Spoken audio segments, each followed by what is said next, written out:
Samas garaažis, aga garaaži teises otsas, kus me tegime just väikse jutu Mait Mäesaarega, seisab ka veel üks Krossi auto, kelle piloot on Taivo Aasorov. Tere! Tere!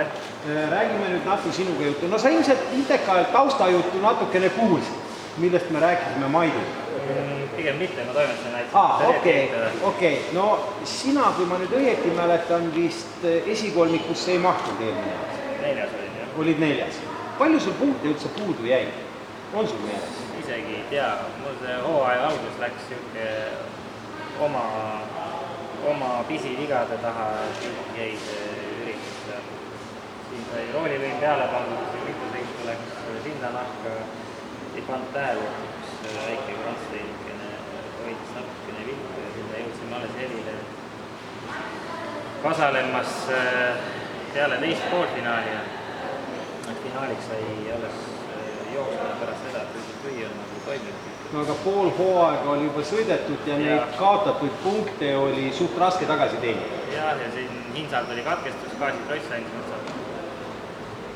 Jälle pisiviga, aga hästi rumalast. Ja sama oli ka ju Missoga, et algas hästi, siis hakkas need asjad juhtuma, viskas kapoti lahti, siis sai sõita natukene, siis finaalis lõikas konkurendi auto rehvi tagumise puruks ja siis viskas veel kivi ka klaasi, mõttes läks klaas ka tagant järgi. Kõikide halbade asjaolude kokku langemine. Siis oli kogu kompott koos ja oligi jälle asi õhtul. Aga Matsi, väga halvad ilmatingimused, väga raske rada. Tundus, et mulle sobis. Et seal oli nagu suht okei. Seal oli kõik väga hästi, kui ei oleks teises poolfinaalis käigukast hammasrattad poleks hambuid maha loopinud, siis oleks, ma arvan, terve päev. Ja seal oleks olnud ka, no see on nüüd praegu hetke spekulatsioon, aga oleks võinud ka sõita poodiumil. Olingi poodiumil. Astel selles mõttes, et nagu terve päev nagu minu jaoks, mulle nagu see üritus sobis ja ka hommikul, kui ma nagu Krossile tuli, siis oli kohe niisugune teistmoodi tunne oli sees, et nagu kõik nagu klappis. Mina nagu seda muda isiklikult ei kartnud ja... Mäegi sõidujoon oli ikkagi ka puhtaks sõidab. Midagi oli jah, aga ma ei tea, sellele see auto, ma arvan, et raja üks raske, see peal on 2450 kilo. Ma ei tea, selle auto jaoks see rada nagu sobis väga hästi. Olemata sellest kaaluvahest, ma arvan, et Toomase käest vast nii väga metsiku maaga kolakat ei saanud. Mille arvelt sul see auto raskem on? Sul on pikem raam? Pikem raam, see on 53 raam. Originaalraam. See on siis mõni millimeeter paksem. Et 52 pikkraam on natukene kergem.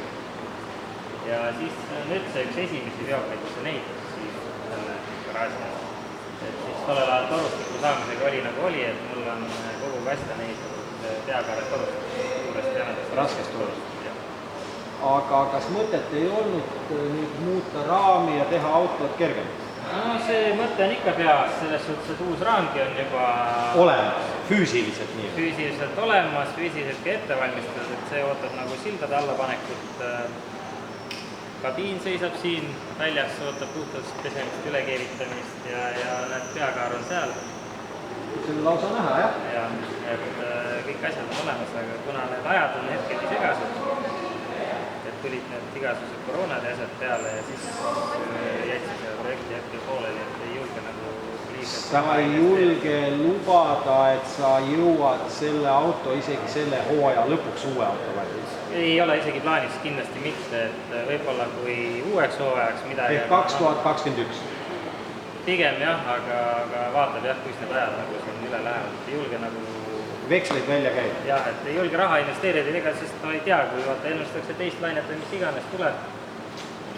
Võivad kõik asjad jälle lukku joosta ja... Ja ongi ja raiskad oma rahad ära, et kes teab siis, kui te saate nagu töö seisukohalt ja kõigega, et täna oli tööga kõik hästi, et... Aga mis juhtub ülehomme, seda ei tea keegi? Seda ei tea keegi, jah, et... Tuleb pigem ettevaatlik? Pigem oleks ettevaatlik, et noh, need ei ole elu ja surma küsimus. Selle, et üks sõitav auto on ju lõppude lõpuks olemas? Hetkel on see olemas ja toimetab ja ja kui me nüüd vaatame selles valguses, et nädala pärast ongi juba esimene Eesti meistrivõistluste etapp Ohekatkurajal, kui palju sa nüüd oled autot ümber ehitanud või rebuildi teinud nagu 2 hooaja vahel? Ütlen ausalt, ma ei ole siin mitte midagi teinud. Et puhtaks ta pestud on? Puhtaks pestud värviparandused, veel on mõned värviparandused teha. Mõned mõlgid võib-olla välja lüüa kuskil? Kergelt jah, ja mul sai selles suhtes nagu enne viimast sõitu sai mootorile tehtud täielik kapitaalremont. Põhimõtteliselt nagu Maiki lähed sellega, millega hooaja lõpetasid 2019, sellega tehnikaga lähed kindlasti Ohekatku peale. Ja käigukasti vahetasin ära, sest Maitsi finaalis oli lahti pääsenud plokk hammasrata. Vaatasin siin maha ajasime võistluste ajal ei saanud nagu aru, ikka adrenaliin on üleval, aga vaatasin, et kuidagi pole kahtlused lähevad käigud sisse, et see on maru pehmet ei taha sees. Kaane maha vaatasin, no selge, et kõik hammasrata ploperdavad. Tänu sellele tuli see vahetus teha? Jah, aga muidu poleks isegi seda vahetanud, et käigukasti kaane oleks saanud ära andnud, et see sai Sigmarid laenutada. Tookord meil juhtus nii hästi, et vaatasin, et no mis me ikka siin asju kodu lähedalt ei võta kaasa, et ei hakka seda killavõrri kõik kokku panema. Ja nagu ikka. Kas saatus otsustas teisiti nad? No täpselt, et kastid said kaasa, aga ühtegi kaant ei saanud, siis Sigmar õnneks laenutada kaant. No ei olnud kaugel käia? Ei olnud kaugel käia, et jooksime sealt garaaži alla ja võtsime oligi peale ja sai... Sigmar hea mees, nagu ta on, alati tuleb appi. No ikka jah, et üks meie ka, kui kellegi häda on, siis me aitame. Võimaluste piires aitada kindlasti. Täpselt, et no tegelikult see krossi süsteemis ongi kõik üks suur pere. Üks suur pere. Tuleb nagu ikka aidata. Ega te külidega ei jõua ju mitte. No ei jõua, eks ikka vaata võistluste ajal vahepeal läheb ikka purele. No need on juba võistlusmoment. No jaa, et siis on nagu emotsioonid on üle. Nagu öeldakse seal venna armu ei ole. Jaa, aga seal samas rahunetakse maha. Rahunetakse maha ja on jälle ilus ja kena. Läheb edasi. Aga räägime nüüd natukene sinu plaanidest selle aasta hooajas. Kõik etapid või hakkad ka vaatama step by step, etapi järgi? No kui ma seda krossi üldse kunagi alustasin, siis ma tulingi selle mõttega, me ehitasin auto valmis, et ma ühe sõidu ainult proovin. Üldse ühe sõidu, mitte hooaja? Jah, mõtlesingi, et ainult ühe tapasõidu teen proovi ja siis sinna paika see asi jääb, sellest on saanud. Ja see oli mitu aastat tagasi? Nüüd hakkab 2014 sai alustatud, 6. aasta hakkab. 6. hooaja. No vaata, reeglina öeldaksegi, et ajutised asjad, need kestavadki nagu kõige kauemaks. Seal oligi, et esimene sõit jättis niisuguse mõruda maigu, et ma sain ainult treening teha 2 ringi, et see oli, mäletan, Facebook tuletas meelde, et 5 kolvi katki, 3 hülsi ja korraga või selle paari ringi peale? Paari ringi peale, et võipumba reduktsiooniklapp jäi kinni või surve nii kõrgeks, et või tihendid minema vahel. Ja jäigi sul, kuna see on V8 mootor, siis jäigi nagu 3 kolbi alles ainult 8, kui 5 lõi ära. 5 lõi ära, jah, siis oli 3 jäi terveks, ülejäänud nagu oli ka õli kahjust, et ta lõi õli mul väljagi. Tegeline on see, et ta lõi mul õlirõhu kella ka katki, mis kiilus 3 barri peale kinni, mina vaatasin, et õlirõhk on, et kõik on äge. Peaks nagu olema? Ja siis oligi ja siis Kalju mootori maha võtsin maha, viisin Kalju poole, siis Kalju üllatused olid halb. Üllatus sealt jah, et siis 5 kolbi, 3 hülsi, 2 kepsu ja vänt oli uuesti liiks. Sisuliselt terve mootor. No sisuliselt jah, et enne seda sõitu sai see kokku kõik pandud, uued asjad sisse ja siis tavatargalt lahti tagasi. Ja siis tekiski selline tunne, et oot, ega nii halvasti ma ei taha nagu esimest ja viimast sõitu lõpetada. Ja siis ma ei mäleta, kas teine sõit oli Matsi, no tool oli ka ikaldus täielik, et bensiinivoolik siis jedis meid läbi, et igasugused asju sai seal tehtud, paake läbi puhutud, läbi pestud seal koha peal, kütuse pumpast vahetud, igast asju lõpuks jõudsime jaole siin puigal, et täpselt enne kütuse lüntrit oli voolikud kiht seest lahti. Mingi aeg toimetas ühelt maalt tõmbas klappi ette ja kõik korratama rajad ja mul mehaanik läks autole järgi, tõmbas, pani kütte üles, et lõks sõits autoga minema, midagi autol häda ei ole. Jälle sellised lollakad rumalad peal? ja et eks see esimene aasta oli niisugune õppimise aasta, et aga teine aasta siis vist äkki juba tulid esimesed poodiumi kohad ka, et äkki oligi üks ja ainus talvine etapp, mis on olnud, et seal sain ka matsil teisele kohale. Et ainest on? Jah, ma arvan küll. Mille pealt, miks mitte püüda ka 2020. aasta kokkuvõtte poodiumi? Ja no kindlasti on plaan selles suunas nagu kõrgi.